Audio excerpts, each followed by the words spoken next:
reader, or I should say viewer. I'm still not sure about how to introduce this after a year and a few months. It's just I am very new to this already, even though a year and a half has passed since I started this. But hey, I'm back. And in case you don't know me, my name is Clara and I'm the owner of this channel that you're enjoying right now. And here we talk about books. And today I have a pretty special review for you. So let's go and talk about it. What I bring you today is this one. This is the Spanish edition of For Darkness Shows the Star by Diana Peterfreud. I'm hoping I'm saying it right, because you know how I tend to butcher people's surnames, so sorry Diana if you're watching this.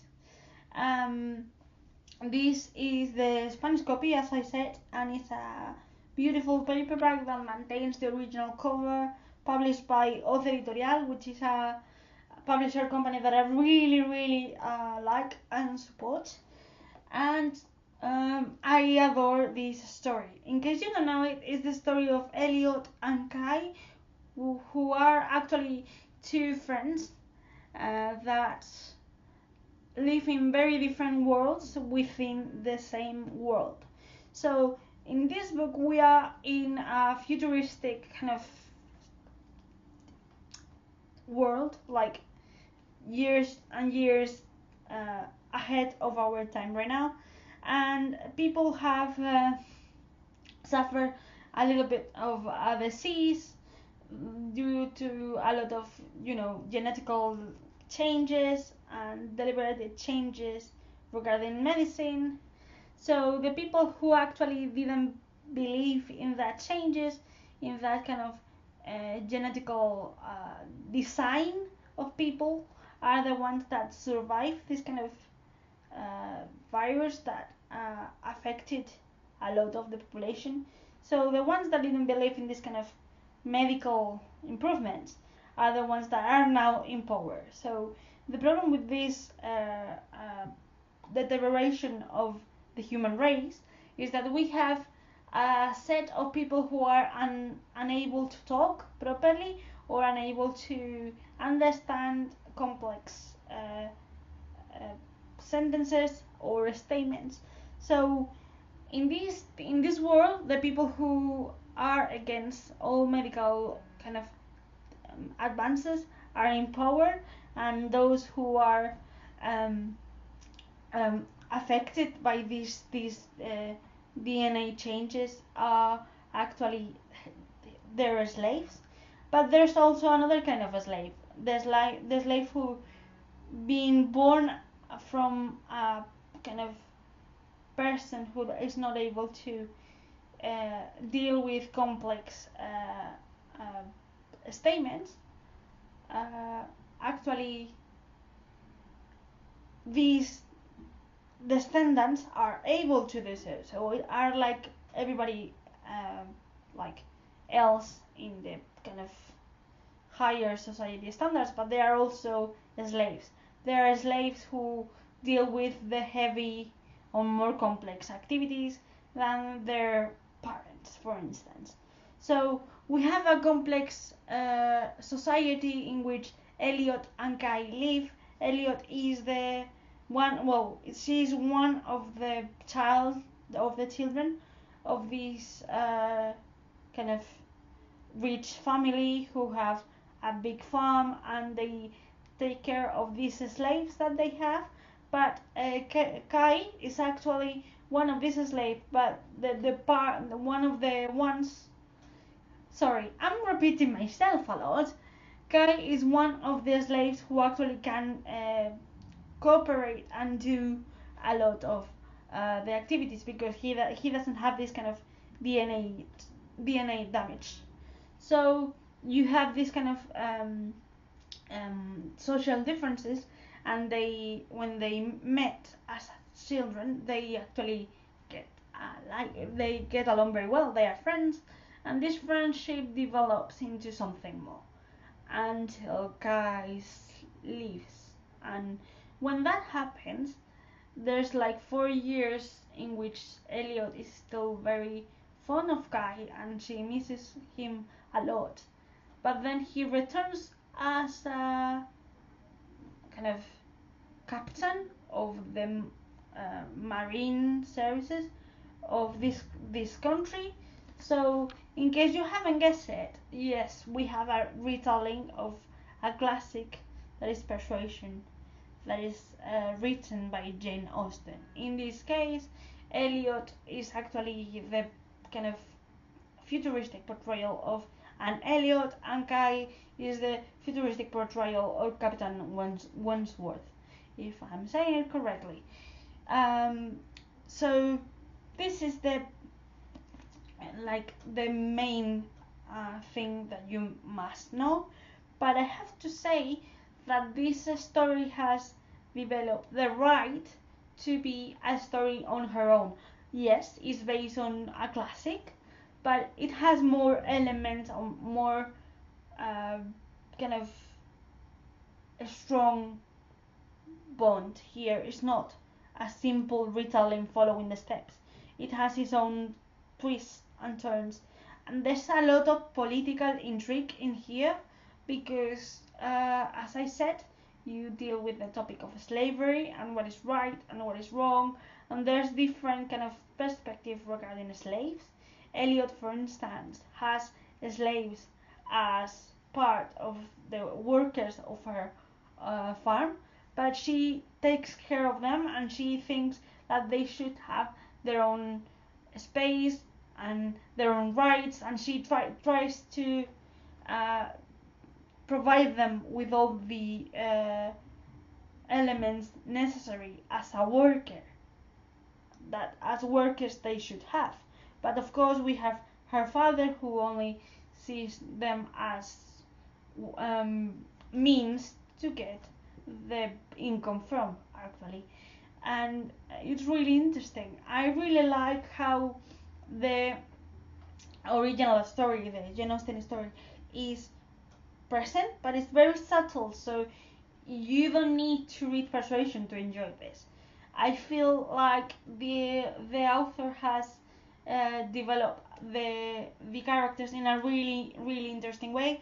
I personally love one of the secondary characters, who is named Andromeda. I feel like she's very strong. I adore her, and I love her background story. I adore the main characters too, but in case you know me, I find myself very fond, or more fond, of the secondary characters than the main characters. I love, for instance, how I told you that these children, these main protagonists, known or meet as children, and you actually get to see that, because one thing that I adore about this story is that throughout the chapters you have tiny chapters which are actually letters they share when they were kids, so you see how, even though this is a translated version, you see how they behave as kids, the kind of silly kind of conversation they have, which are not silly at all, because they are starting debating this kind of what is right and what is wrong, and why they are slaves, or why Kai cannot be a free man to go, a free kid to go and talk with Elliot on his own. The age is very present through the letters, and you see how through the letters you see how the relationship grows until the point where guys decide to leave and Elliot doesn't follow him.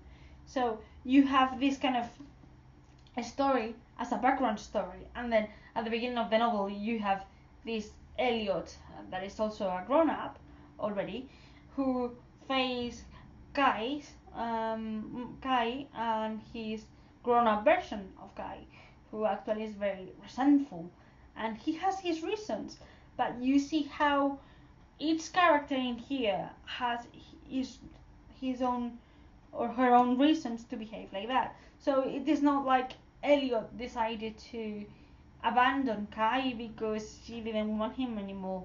There's more to it.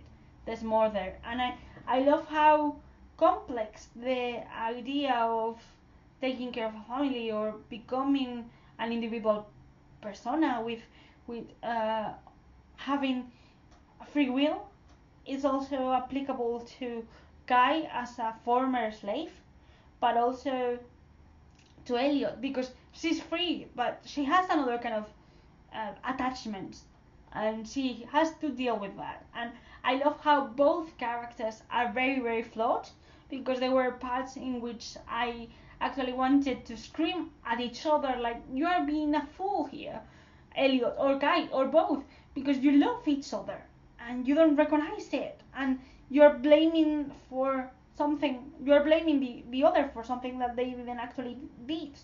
So thank you, Diana, for creating this beautiful complex story that surpasses, that actually becomes, or at least to my eyes has become more important or more uh, meaningful than the original. Again, I am a huge Jane Austen fan. I have all her works, but I haven't read all of them.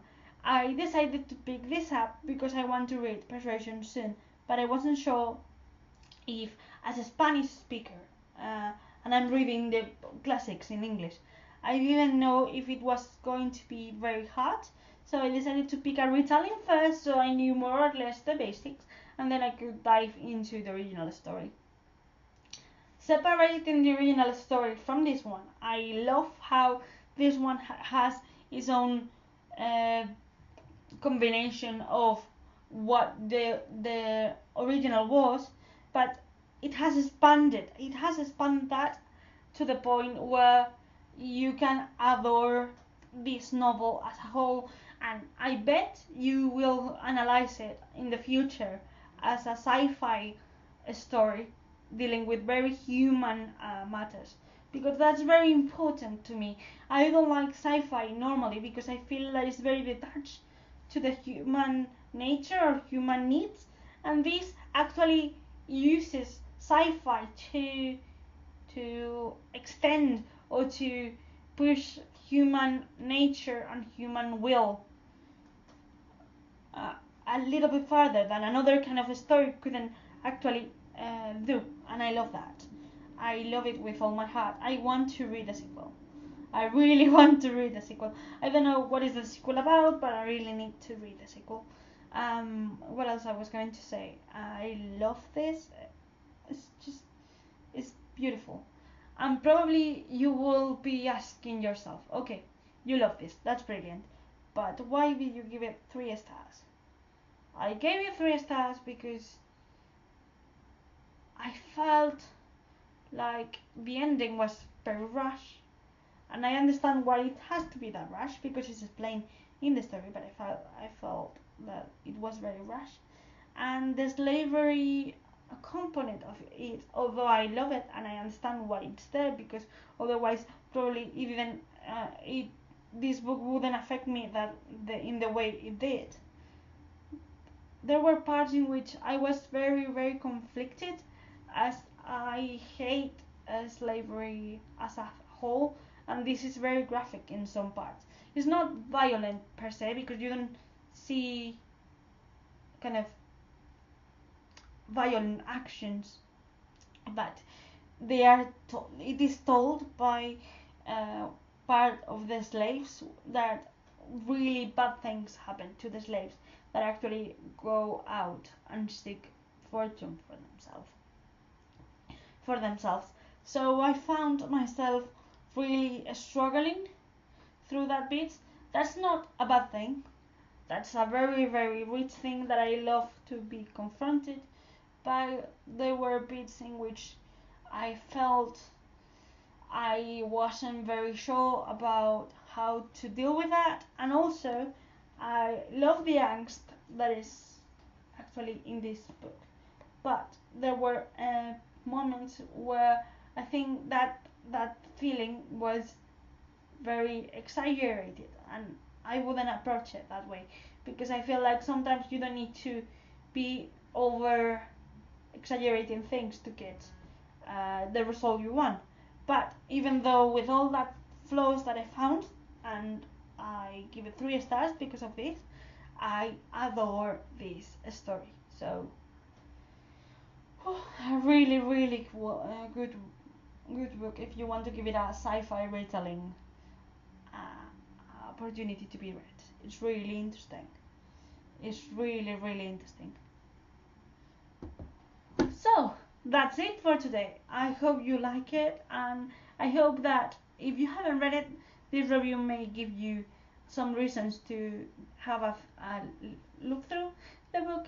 And if you have read it, please let me know in the comments down below what you think about the aspects I mentioned, or if you have discovered some other details that I have not mentioned, or maybe if you want to express or to tell me why some of the elements that I mentioned that I didn't like per se, you find them important. I would love to hear your thoughts, because maybe you give it more, you add more meaning to the book that what I originally thought.